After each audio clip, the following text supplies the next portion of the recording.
Depends on where you want to start, right? Every organization is in a bit of a different place. And let's just use an example for this organization. You're a young professional. You've joined the organization and you've noticed some things, maybe you've heard some things, maybe you've been there a couple of years and you've gathered that there's some concerns that are related to diversity, equity, and inclusion. Maybe the leadership is not racially diverse. Maybe there's been some incidents within the organization you feel that reflect the mission and values. Maybe who you serve is not reflected in who is employed in the organization. Maybe you're noticing something, but you're at the grassroots of the organization, right? And you're wondering, how do I get this conversation going? And so I think one of the first steps you take is finding out who are your allies in this organization, whether it be your peers, are there folks up higher up in the organization who are also interested? There's a lot of people who are talking about this right now, but really knowing who are your co-conspirators in this work, I think is one of your first jobs, because you cannot do this by yourself. You cannot do this in isolation.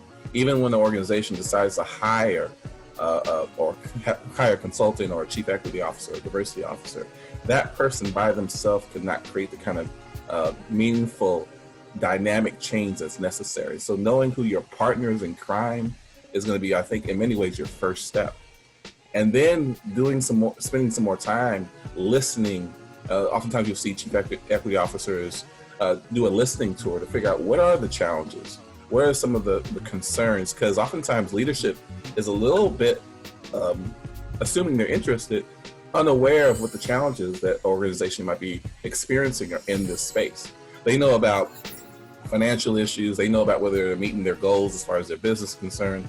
They know how many dollars they may need to raise to serve a certain community, but they don't know what the internal dynamics are going on between people, because oftentimes people don't share the sexist comments and the racism and the biases, whether subtle or not. Oftentimes they don't feel like they're empowered to, or they can. And so when you're spending time learning about what's going on by having conversations with people, but doing things like, get to the stage relatively quickly, or maybe they already have the information where they're doing a survey to get a sense of what's the climate of the organization. It doesn't have to be really intense. It could be something like a really quick survey just to get a sense of what's going on. Those are kind of usually the first steps so you can get a lay of the land.